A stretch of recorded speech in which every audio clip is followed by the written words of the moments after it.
호지. 옛날부터 호랑이는 지혜롭고 어질고 자상하며 효성스러운 동물이라 여겨왔단다. 또 호랑이는 용맹하고 씩씩하여 하늘 아래 싸워 이길 자가 없었지.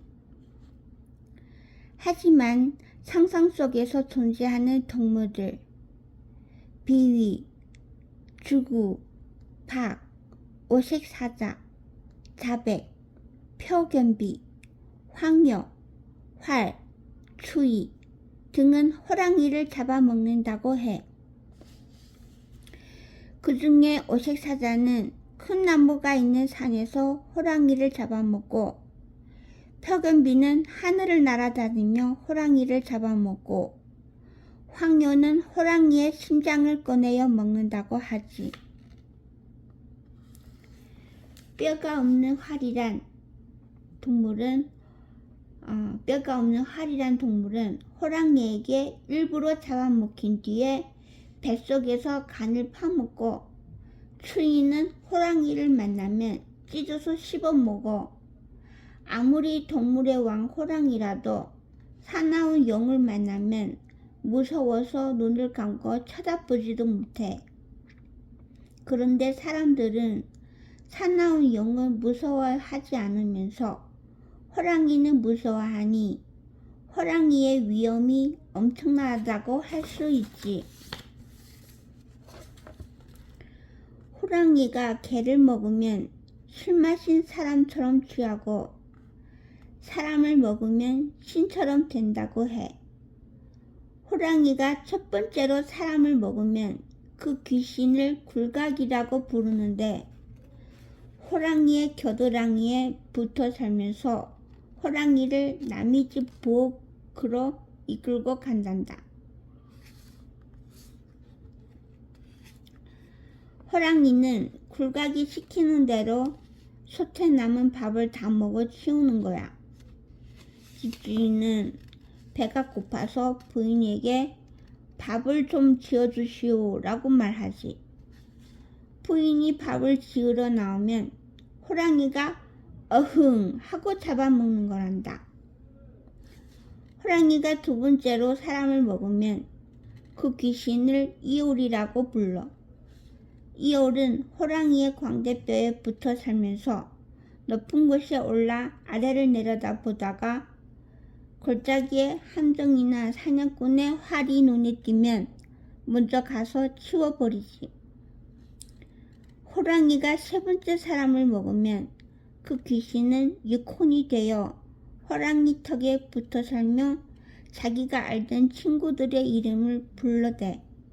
친구들은 누군가 자기를 부르는 소리에 밖으로 나와 보는데 그때 호랑이가 얼른 잡아먹는 거야.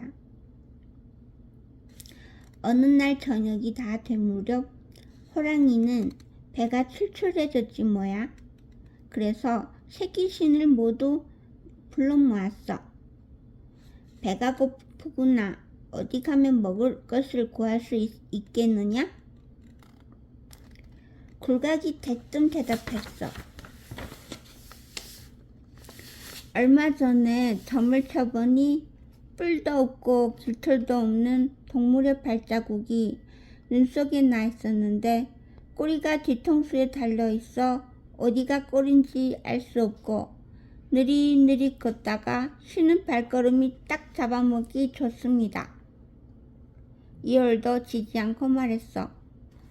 동쪽문에 의원이 사는데 온갖 풀을 먹어 살에서 향기가 납니다. 또 서쪽문에는 무당이 살고 있는데 온갖 신들에게 잘 보이려고 날마다 모욕하니 살이 깨끗하답니다. 이 중 골라서 드시지요. 호랑이는 순간 화가 나 수염이 빡쳤었어. 무엇이라고?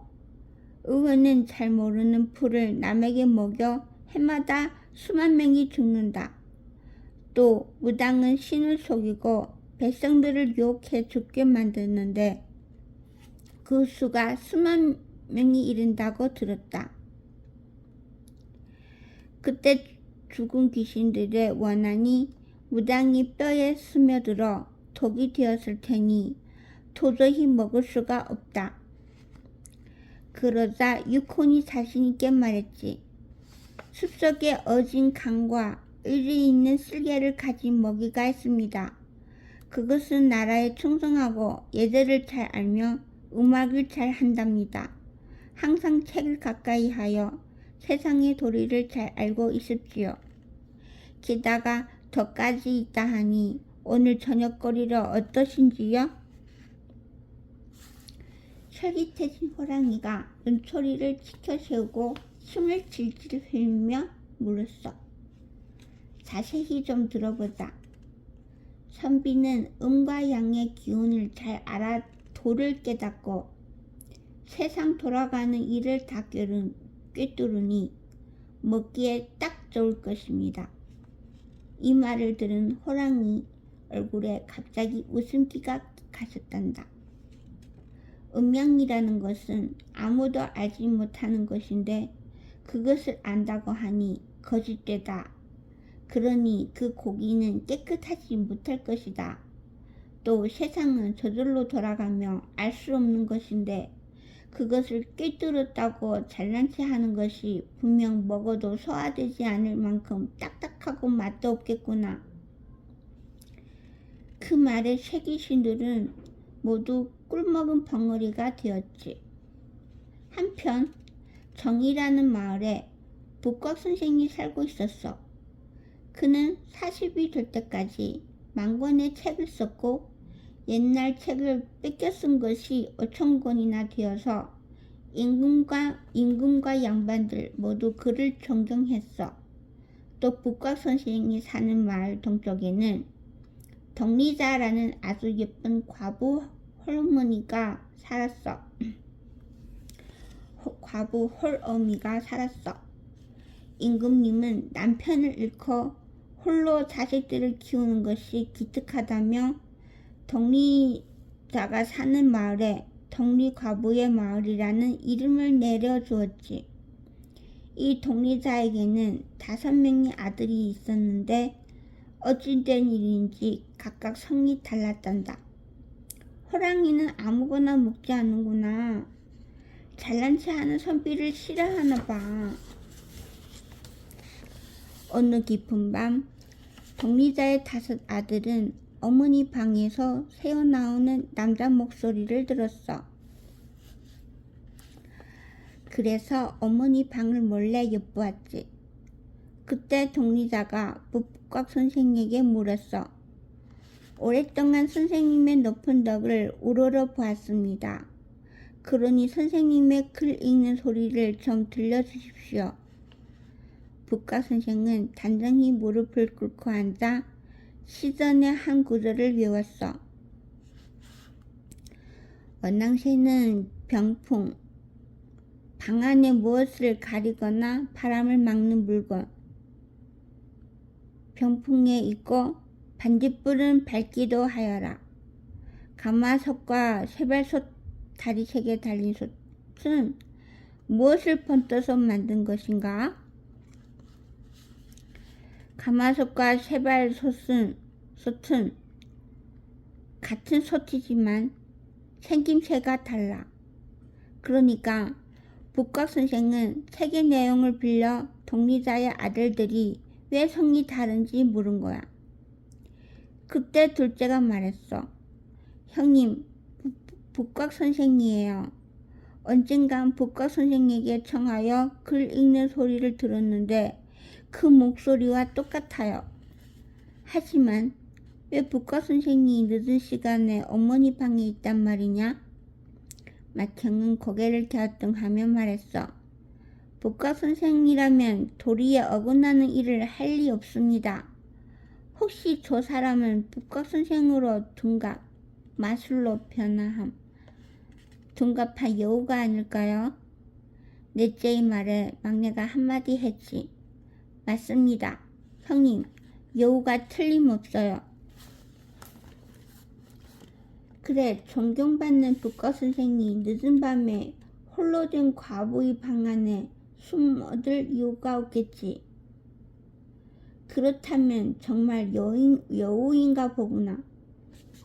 옛날부터 천년 묵은 여우의 갓을 얻은 사람은 천석군, 부자를 일컬음이 되고, 여우의 신발을 얻은 사람은 대낮에도 몸을 숨길 수 있으며, 여우의 꼬리를 얻은 사람은 사람들을 기쁘게 하여 잘 보일 수 있다던데, 우리 저 여우를 죽여서 사이좋게 나누어 갖자.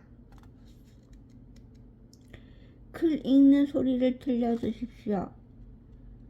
원앙새는 병풍에 있고 큰 형님 말에 다섯 형제들은 방을 둘러싼 채 쳐들어갔어.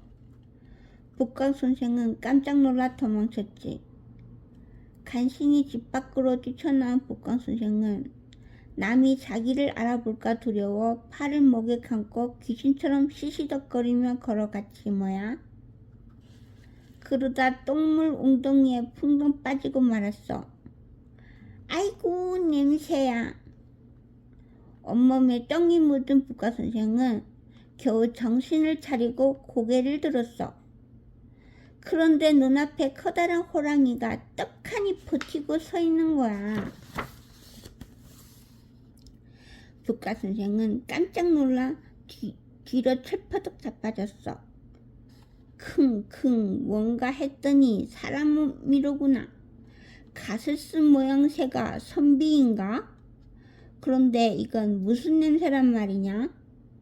호랑이는 눈썹을 찡그리며 고개를 획 돌렸어. 살려주십시오. 도대체 선비란 것은 구린내가 나는구나. 호랑이는 고개를 절레절레 흔들며 말했어. 에휴, 구린내. 살려주십시오. 그는 호랑이에게 세 번 절하고 무릎을 꿇고 머리를 숙였어. 호랑님의 덕은 아주 훌륭하십니다.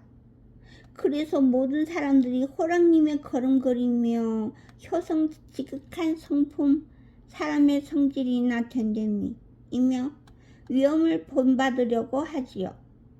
호랑님의 이름이 드높으니 모두가 호랑이님 발밑에 있습니다. 이놈, 선비는 아첨 남의 환심을 사거나 잘 보이려고 알랑거리는 것을 한다더니 정말이구나. 내가 급하니까 내게 아첨을 하는 것이냐? 내가 그 말을 믿을 것 같아? 호랑이는 침을 꿀꺽 삼키고 위험 있는 목소리로 말했단다. 책에서 본 것만 가지고 호랑이의 덕이 높다고 아는 체 하는 꼴이라니. 호랑이가 정말 얼마나 대단한지 들어보겠느냐?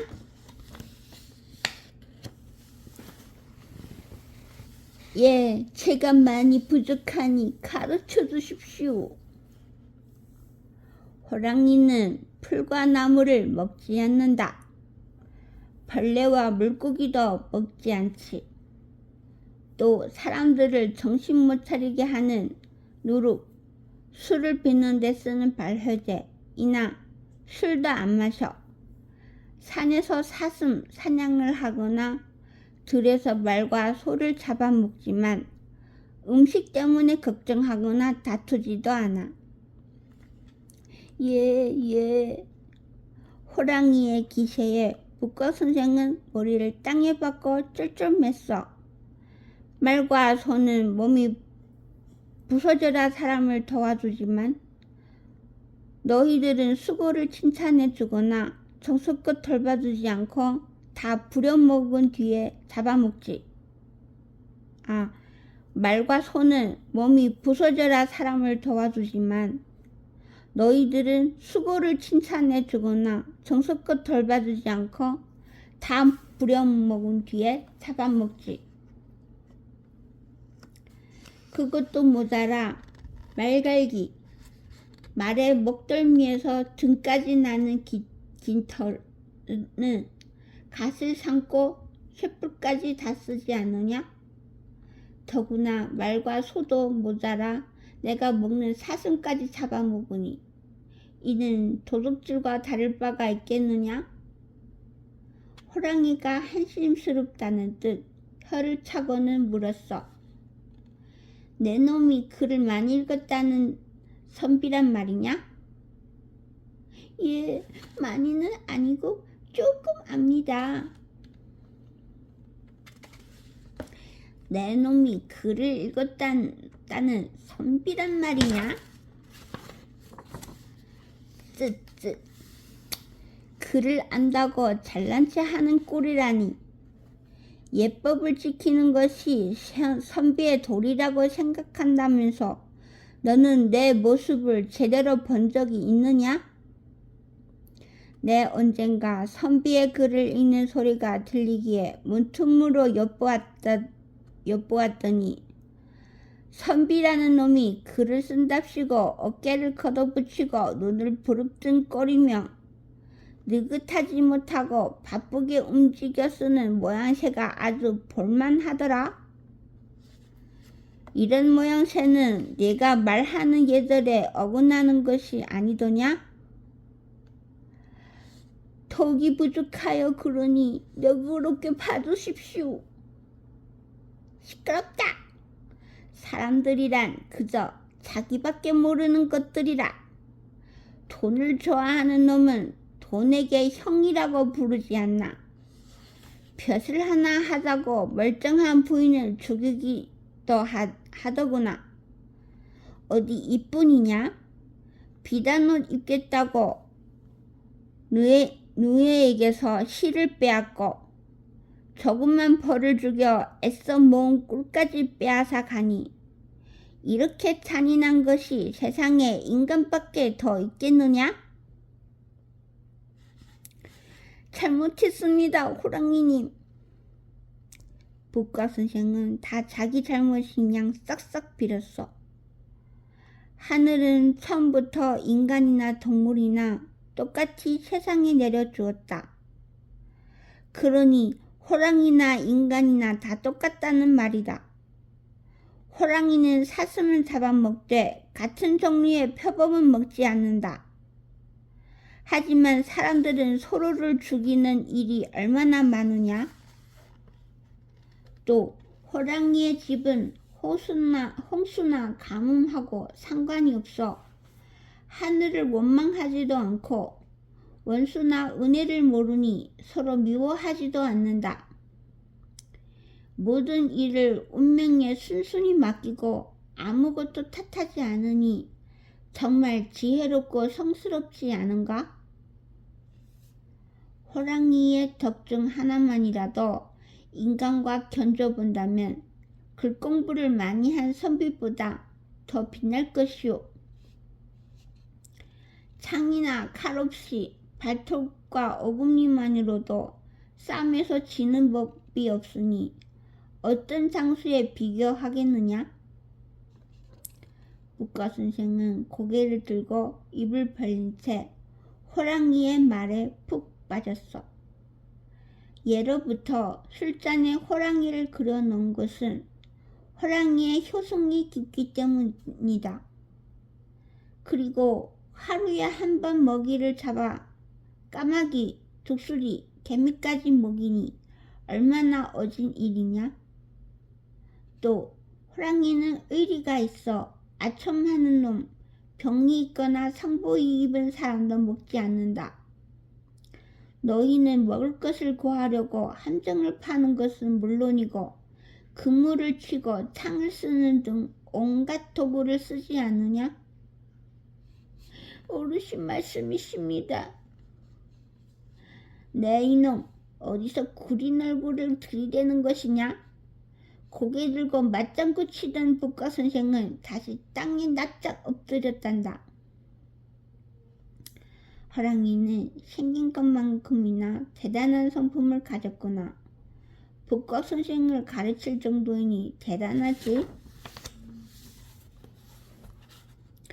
인간들이 쓰는 물건에는 바늘, 몽둥이, 세모난 창, 기다란 창 같은 것이 있다. 그리고 포라는 것은 한 번 쏘면 우렁우렁 산이 울리고 불꽃이 천둥보다 사나운데도 사람들은 더 강한 것을 찾더구나. 또 인간이 쓰는 붓은 어떠냐? 털을 입으로 쪽 빨아 포를 섞어 붓을 만들고 오징어 거품 같은 시커먼 것을 찍어 글을 쓰는 꼴이다. 너희가 쓰는 글씨라는 것은 가로 세로 찔러서 굽은 것이 창같이 날카롭고 칼같이 뾰족하더라. 고든 글자는 화살처럼 생겼고 굽은 글자는 활같이 생겨서 선비란 놈들이 글을 쓰기 시작하면 밤에 귀신이 우는 것만 같아 아주 보기 싫다. 그 말에 북과 선생이 엎드려 두 번 절하고 말했어. 모두가 맞는 말씀이십니다. 호랑이님의 덕은 역시 듣던 대로입니다. 호랑이님에 비해 저는 너무 부족하고 보잘것없는 인간이지만 저를 너그럽게 용서해 주시고 제자로 받아주시는 것이 어떻겠습니까? 보잘것없는 저를 제자로 받아주십시오.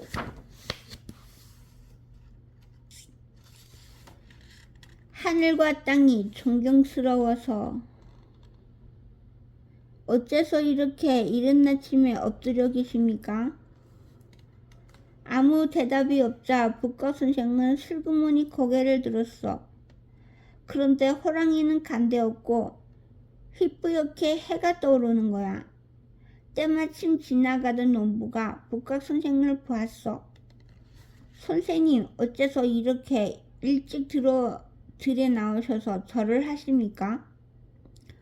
허허, 예책에 따르면 하늘이 높으니 감히 엎드리지 않을 수 없고 땅이 두터우니 지지 않을 수 없다고 했다. 그래서 하늘과 땅을 존경하는 마음으로 엎드렸지. 북과 선생은 툭툭 털고 일어나 서둘러 집으로 돌아갔단다.